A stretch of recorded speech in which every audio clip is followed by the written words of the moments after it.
Muy bien. Buenos días, buenas tardes, buenas noches. En el video de hoy vamos a hablar acerca de un objeto que pasó por algunos otros objetos antes de que se inventaran para poder llegar a ese producto final. Sí, en 1845 el, el primero de los involucrados en la creación de esta cosa fue Horace Day, que lo que estaba queriendo realizar era un vendaje. Sí, creo creer, creo creer que esta persona era americana, al igual que la siguiente, que aparece en 1921, que es Earl Dixon. Y él fue el que ya de una manera pues más positiva logró crear la versión de vendaje de Horace Day, que es lo que conocemos hoy en día como curitas, ¿sí? Esas pequeñas piezas que ayudan a las pequeñas cortaduras o cicatrices para que sanen de una manera más rápida o incluso para detener sangrados bastante pequeños. Sí, entonces es así como llegamos a Richard Drew en 1925, que es miembro de la compañía Minnesota Mining and Manufacturing Company, sí, que es conocida hoy en día como 3M. Entonces, es así como hacemos uso de otro material bastante importante. Es curioso cómo es que en este objeto tienen que ver bastantes otros objetos y la aparición de otro material bastante relevante, que en este caso es el celofán. Y el celofán en su momento fue bastante importante para lo que es la industria alimentaria, porque era un material que permitía generar un alto grado de hermeticidad. ¿Esto qué quiere decir? Que los alimentos podían permanecer durante más tiempo frescos, ¿sí? Con sus mismas cualidades alimenticias. Y este es un tema que ya se tocó hablando con el tema de la lata, ¿sí? Que comenzaron siendo frascos y que ya finalmente llegaron a ser lata. Entonces es así como tenemos varios objetos, por ejemplo el vendaje y las curitas, y también un material que es el celofán. ¿Sí? Entonces la mezcla pues, de estos elementos que surgieron en un mismo tiempo nos van a llevar al elemento en cuestión. En un principio, cuando se produjo, cuando se sacó a la venta este artilugio, se pensó que era específicamente, bueno, no se pensó, era específicamente para los carroceros, sí, para los que trabajaban la pintura en los carros y otro tipo de maquinaria, ya que desde hace tiempo se necesitaba un elemento que pudiera otorgar líneas para separar piezas y así poder poner dos distintos colores o tres, cuatro, la cantidad de colores que sea necesaria, pero más de uno. Entonces se necesitaba una línea demasiado delgada, demasiado definida para poder poner la aplicación de estos dos colores. Sí. Entonces se idea este elemento, funciona para los carroceros y dado que de una manera muy coloquial se pensó que se diseñó de esa manera para ahorrar pegamento, ¿sí? Para ahorrar este elemento que hacía que se pegaba a cualquier tipo de material.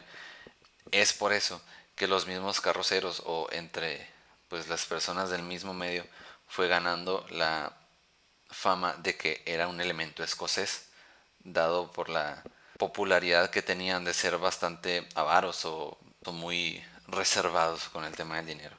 Entonces es por eso que de las primeras versiones de este elemento se le denominaba Scotch, sí, que pasó con el paso de los años y ya las décadas a ser un elemento bastante común y reconocible. ¿Sí? Entonces es así como es que llegamos al elemento de este video que lo conocemos hoy en día como la cinta. Muy bien. Y bueno, la forma de la cinta es no es en sí al 100% la forma de la cinta, que es simplemente una tira que se extiende y se extiende y se extiende. Es más bien el rollo en donde viene almacenada y que comúnmente se vende la cinta, ¿sí? Que es un pequeño anillo de plástico, a veces de cartón, dependiendo de la cinta, obviamente. Y es así como se le conoce, ¿no? Eh, la cinta varía el tamaño, verdaderamente puede tener diámetros de 3 4 5 6 7 8 centímetros o de más, un poco menos, un poco más. Esto obviamente, al igual que en otros casos, dependiendo de la marca, del uso, del país o de los requerimientos especiales que se tengan que cumplir. Sí. Entonces, al igual que el diámetro, los grosores o el ancho de la tira de la cinta puede variar de 1, 3, 5, 7, 8 centímetros y demás.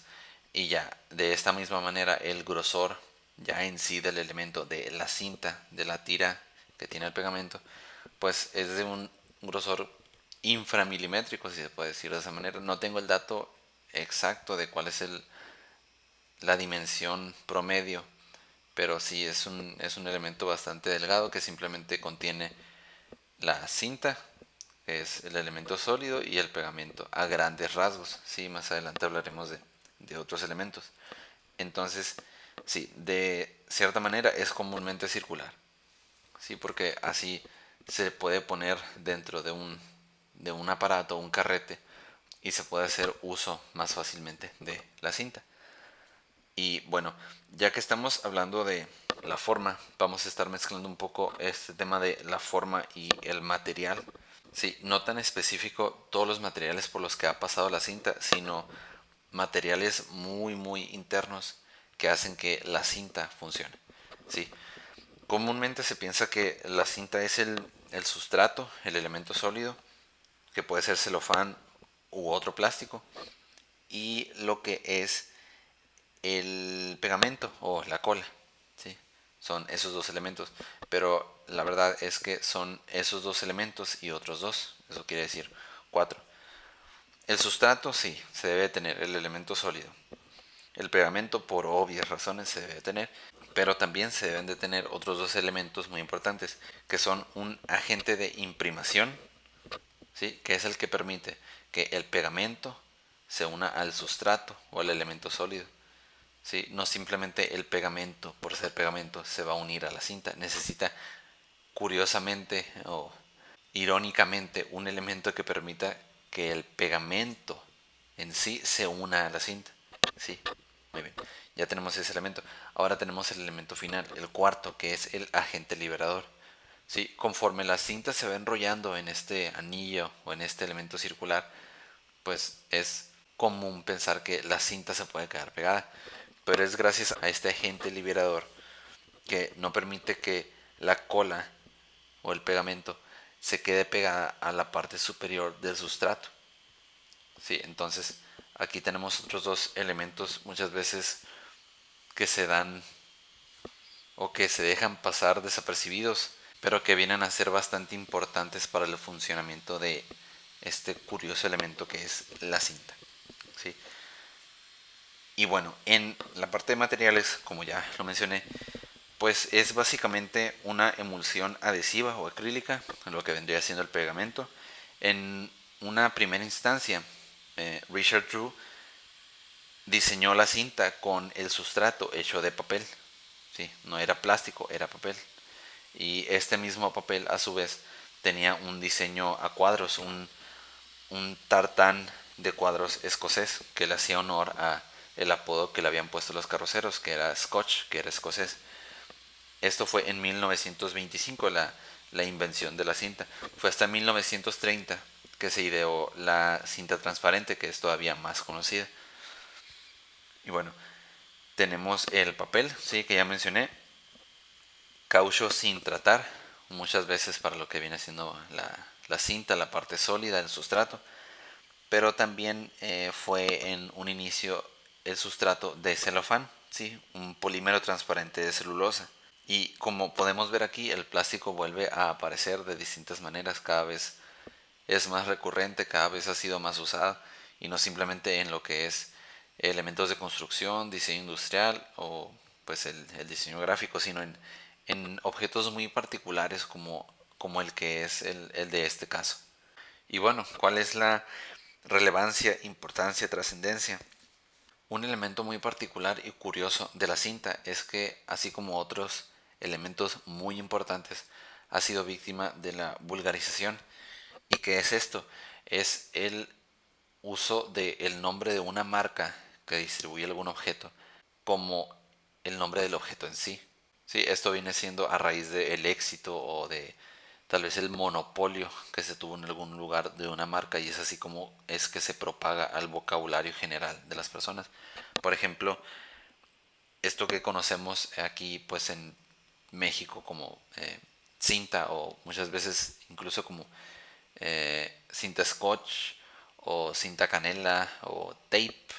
A veces encontré que en varias regiones hispanohablantes se le puede llegar a conocer como tierro de embalaje, celo, durex, tape grueso, fixo, scotch, celotape, desafil, cinta canela, como ya mencioné, celofén, cinta scotch, de nuevo, tape, tape, cinta de embalaje, creo que lo había mencionado. Y bueno, ¿por qué estoy mencionando todas estas palabras? No es que en cada región se haya ideado un nombre para denominar la cinta, sino que lo que acabo de mencionar es, tal vez hayan reconocido, son bastantes marcas de cinta, ¿sí? Que llegaron, pues, en primer lugar, me quiero imaginar, a ciertos lugares, y es así como es que se quedó, siendo que era la única marca, tal vez me quiero imaginar, que distribuía este objeto. Es así como que se quedó con la fama del nombre, y es así como se le conoce a la cinta. Entonces es un dato bastante curioso. Otro elemento u otro factor que se debe mencionar es que funciona a presión y no a base de química. ¿Sí? La cinta va a funcionar dependiendo de qué tanta presión se le ponga sobre el objeto que se quiera pegar. ¿Sí? Había otros elementos que, en cuanto se ponía en contacto con el elemento a unir, ya comenzaba a hacer una reacción química y ya quedaba unido. ¿Sí? Entonces esto podría llegar a ser bastante contraproducente, porque habría cosas que se quieren pegar un poco y habría cosas que se quieren pegar bastante. ¿Sí? Entonces se volvió todavía un elemento de unión bastante más práctico. Y así como le acabo de mencionar, pues es un elemento que pega, une y junta. ¿Sí? Es bastante útil, no solo en elementos profesionales, sino también en manualidades, actividades del hogar, escolares, etcétera. Sí, la lista continúa en un sinfín de usos para la cinta. Y ya para finalizar, hay otro dato bastante curioso, que es que al desenrollar una cinta al vacío por medio de aparatos muy especializados, se puede detectar cómo es que la cinta libera rayos X. Sí. Entonces esto se puede llegar a explotar de maneras inimaginables en el futuro. Pero pues sí, es curioso de mencionar, ¿no? Cómo es que la cinta, este elemento tan cotidiano, ya se esté relacionando con la emisión de rayos X. Tal vez esto se pueda aprovechar en un futuro para, pues, máquinas de rayos X bastante más compactas o baratas, o pues fáciles de producir incluso. Siguiendo la línea de este dato, llegué a encontrar que si tomas un pedazo de cinta, bueno, un rollo de cinta, y jalas un poco, tiras un poco en un cuarto oscuro, puedes llegar a ver un pequeño destello de luz que viene siendo esto mismo. Realmente no lo he comprobado, pero sería muy interesante probarlo. Por este video es todo, nos vemos luego.